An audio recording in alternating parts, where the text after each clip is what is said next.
বেশি আগমন। তো এই যে বড় রসুন এটা 7,700 টাকা অলরেডি বলতেছে।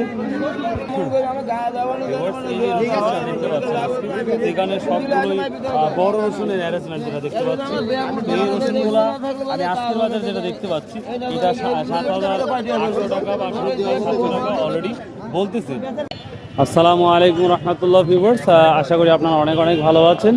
তো ঈদের পরের হাটগুলা সেইভাবে জমে উঠে নাই, আপনারাও দেখতে পাচ্ছেন, সো আমিও দেখতে পাচ্ছি। তো আজকে 25শে জুন 2024 রোজ মঙ্গলবার। তো সেই চাঁদপুর বাজার ঈদের পরের মঙ্গলবারে আমি আসছিলাম, একটা মানুষ দেখেছিলাম না। তো আজকে আমি আসলাম, দেখি আজকে একটু বাজারের পরিস্থিতি। তো আশা করা যায় অন্য দিনের চাইতে আজকে মোটামুটি বাজারটা মনে হয় একটু ভালো হতে পারে, কারণ মানুষের আগমন একটু বেশি, যেটা আমরা ফিল করছি। তো যাই হোক, বরাবরই বলে থাকি ভাই, যেই কষ্ট করে আমরা ভিডিও মেক করি